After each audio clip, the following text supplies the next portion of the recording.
हे लक्षात घ्या. आलिया पण महिलाच आहे. आलिया असं घरी जायचं नाही मधून. तर बघा, आजचा हा 8 मार्च आपला जागतिक महिला दिवस.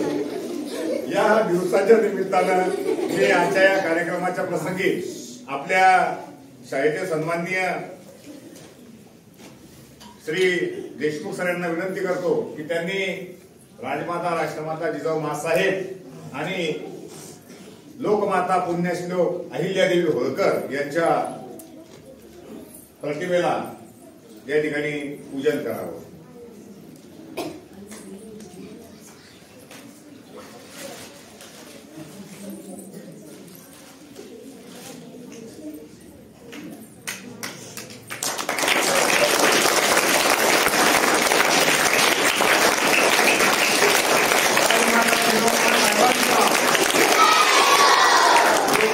पुण्यश्लोक अहिल्यादेवींचा, सावित्रीबाई फुलेंचा.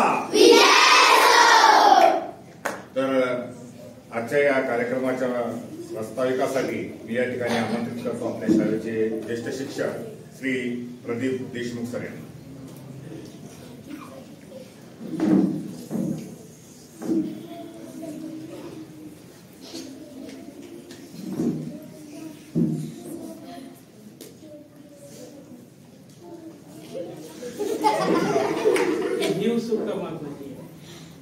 सन्माननीय व्यासपीठ, या ठिकाणी उपस्थित असलेले आमचे शिक्षक बांधव आणि मोठ्या संख्येने उपस्थित असलेल्या माझ्या उद्याच्या महिला भगिनी, बघा आजच्या दिवसाचं एक अतिशय वेगळं असं महत्व आहे.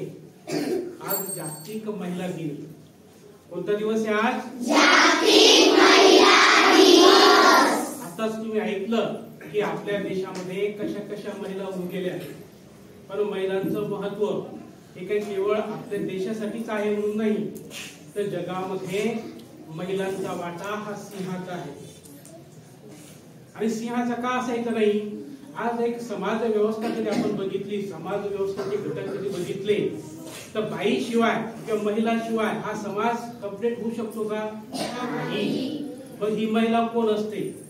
ही महिला जन्माला येते तेव्हा कुणाची मुलगी असते की नाही? मुलगी. पुढे ती मोठी होते, मग ती कुणाची बहीण होते. कधी मोठी बहीण होते, कधी लहान बहीण होते.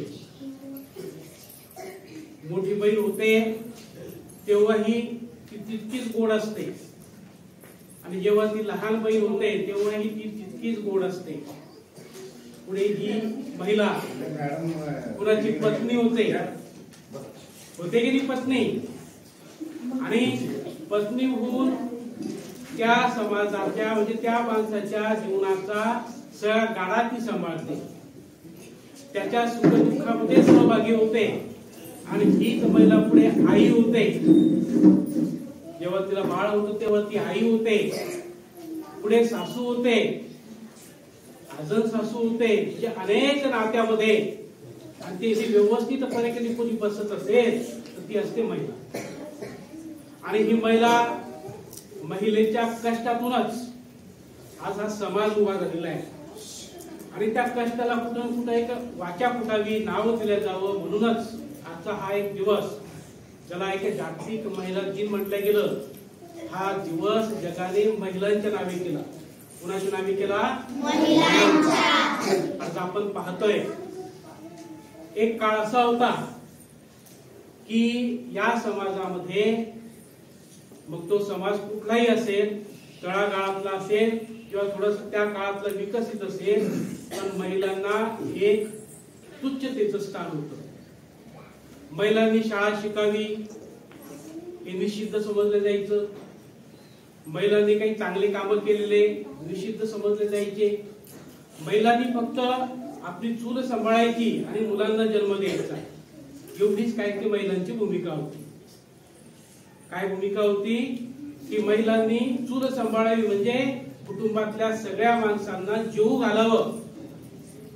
जो आदेश केला जाईल तसा स्वयंपाक बनवायचा, जेवू घालायचं आणि आपलं कुटुंब पुढे नेण्यासाठी मुलांना जन्म द्यायचा.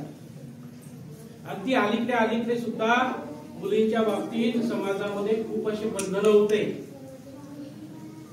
अगदी त्याच्या काकू या ठिकाणी बसलेल्या आहेत, त्यांच्या पिढीतही कधी आपण पाठीमागे गेलो तर त्यांची आई त्यांना सांगायची, बघ मुलीच्या जातीनं मोठ्याने हसायचं नाही, मुलीच्या जातीनं गल्लीतून मोकळं चालायचं नाही.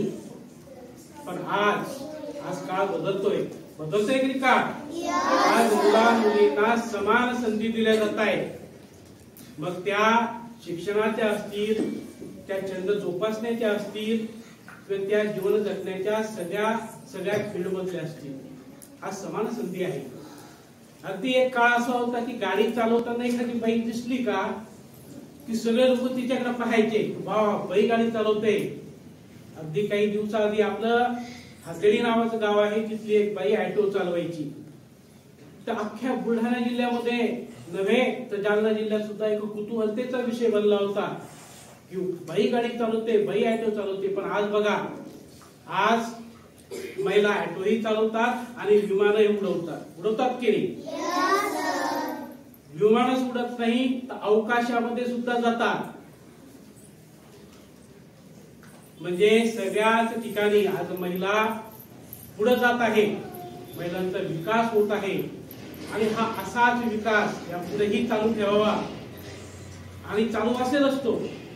त्यामुळेच आपल्याला पुढे जात असताना मागील सिंहावलोकन म्हणजे मागे काय काय घडलं हेही समजून घेणं तितकंच महत्वाचं असतं.